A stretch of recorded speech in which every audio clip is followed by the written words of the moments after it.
The authorities are engaged in a desperate search for violent fugitive Franklin Floyd, following the abduction of a young boy, Michael Hughes, that he falsely claimed was his son. Oklahoma police and the FBI have discovered that Floyd may have abducted the boy's mother, Tonya, some 20 years previously, raised her as his child, and eventually taken her as his wife, before becoming a person of interest in her untimely and suspicious death. Can they catch Floyd before a similarly grisly fate befalls young Michael? These are the heinous crimes of Franklin Delano Floyd.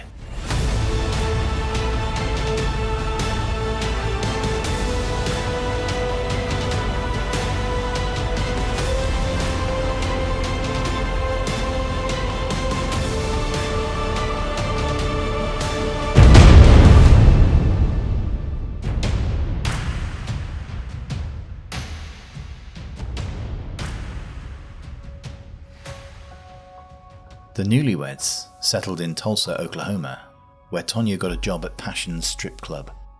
But just 9 months after that point, she will lie dead in a hospital bed. Although never arrested in connection with the death of his wife, Floyd still remains a person of interest to this day. Back on the hunt for Floyd, the FBI cross-checked vehicle ownership records with all the aliases that they knew Floyd had invented, to see if he'd applied for a driver's license in any of the locations they'd tracked him to, and within 2 weeks, they had a hit. The Tallahassee office called FBI Agent Fitzpatrick.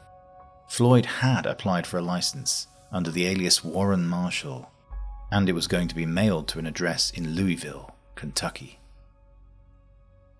On November the 10th, 1994, almost 2 months after Michael's abduction, federal SWAT teams were ready to move in on the fugitive. One of the Louisville agents, disguised as a FedEx employee, pretended to deliver the license to Floyd, who was working as a car salesman in a local dealership.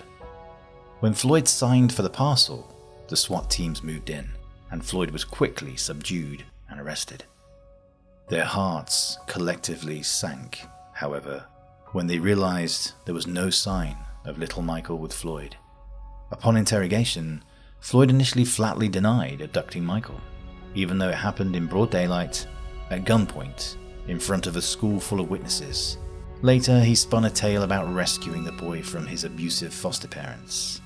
When questioned about his wife, and confronted with the photo of them both with her as a little girl, Floyd spun a tale of, yet again, rescuing the girl from her mother, a drug-addicted prostitute he was dating in 1974. But none of what he claimed proved to be true. There's also no evidence at all that Floyd had left young Michael with anyone, and his whereabouts was still a mystery, although investigators had a horrible feeling that Michael was long dead at this point. Everyone they'd interviewed who'd had contact with Floyd in the weeks previous to his arrest said he was on his own. Rebecca Barr, an old friend who grew up with Floyd in the children's home, agreed to talk to Floyd to try and identify what happened to Michael. They talked often, but Rebecca never managed to obtain any information that would be considered helpful to the investigation. She eventually stopped cooperating with the FBI entirely, claiming that she was in love with Floyd and planned to marry him in prison. Investigators did have Floyd behind bars, at least, but it was a hollow victory.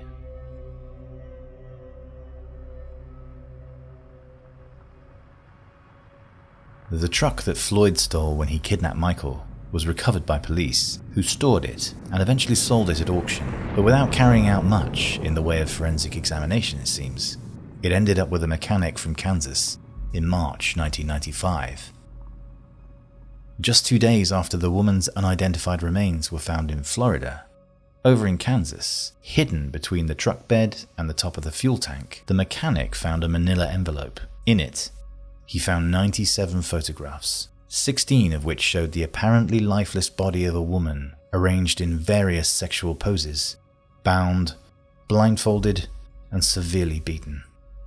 Detectives over in Oklahoma examined the photos and noticed tan lines on the woman's body, and following a hunch they contacted the Tampa office, to see if they could match the photos to any recently reported missing persons from the city, given that Floyd had lived and worked in the city recently.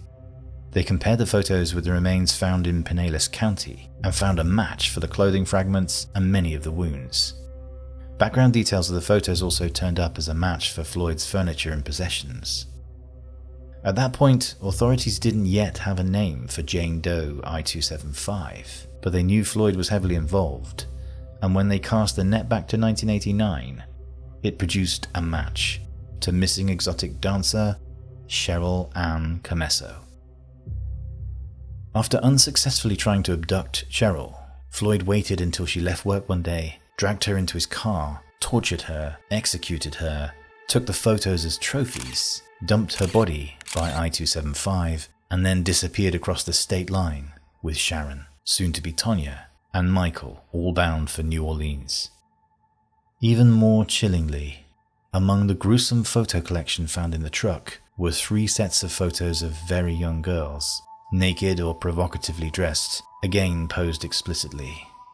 About 40 of the photos were of the same blonde girl. It was Sharon, starting at around age 4, from what must have been very shortly after she was abducted, up to about 14, leading police to believe that Floyd systematically sexually abused her, and probably other girls, over a period of many, many years.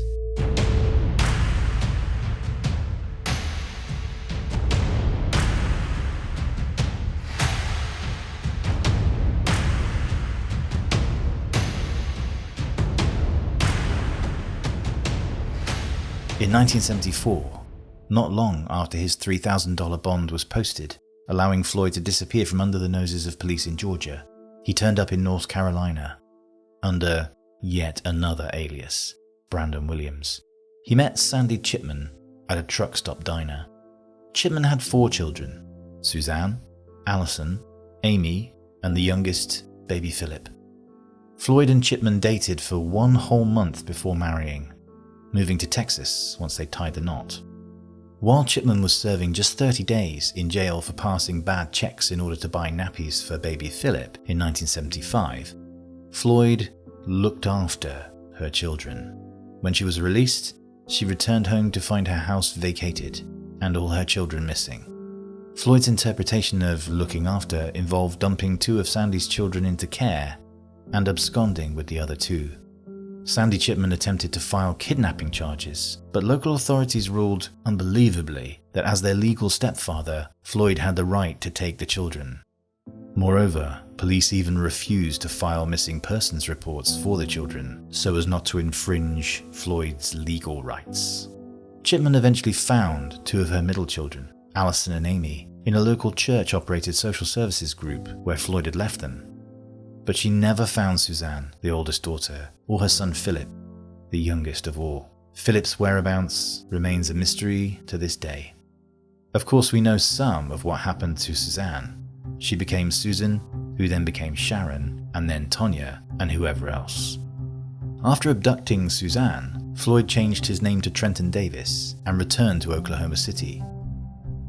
While Floyd was living with Suzanne in Oklahoma, a babysitter reported to police that he was regularly molesting his daughter, causing them to flee the city. They stopped briefly in Phoenix before settling in Louisville, Kentucky in 1980.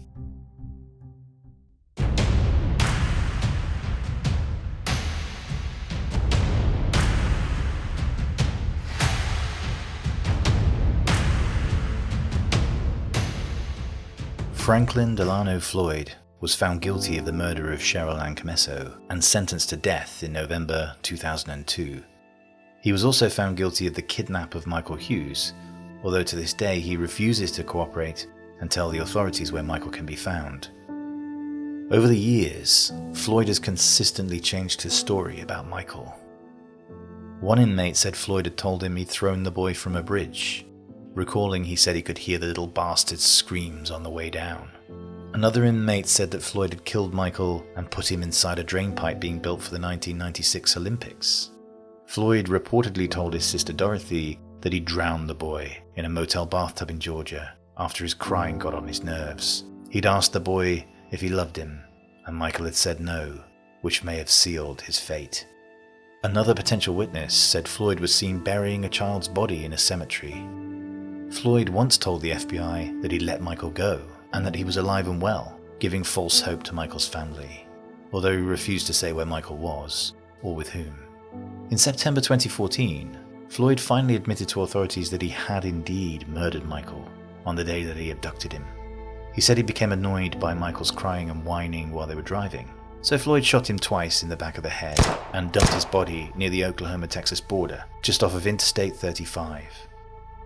Despite a lengthy and exhaustive search, Michael's remains have never been found, and it's feared that if Floyd is telling the truth, Michael's body would have been at the mercy of animal predation for over a decade before Floyd's confession.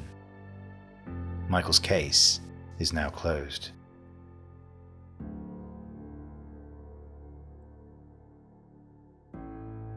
The murder of Cheryl Ann Canesso. The abduction and possible murder of Michael Anthony Hughes. The abduction, sustained sexual abuse, and potential involvement in the death of Suzanne Marie Savakis.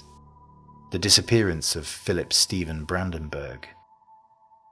It's impossible to say how many innocent lives have been affected by Franklin Floyd, and yet Floyd still lives, currently on death row at Union Correctional Institute. While free, Floyd lived somewhat of a charmed life. This is a story where there were numerous points where red flags should have been picked up by someone, somewhere, but never were. Who would swap their life for the one that Suzanne Savakis experienced? A funny, smart, beautiful and well-liked straight-A student, kidnapped as a child by a murderer and paedophile, routinely beaten and sexually abused, and eventually forced to work as a stripper and occasional prostitute, who ends up dying a violent death in suspicious circumstances before her 22nd birthday. What life could Suzanne Savakis and her son have had if her mother had hung out at a different truck stop in 1974, and if she'd never crossed paths with Franklin Delano Floyd? Thank you so much for watching. If you found this interesting, please consider liking, leaving a comment, subscribing, and sharing to help my channel grow.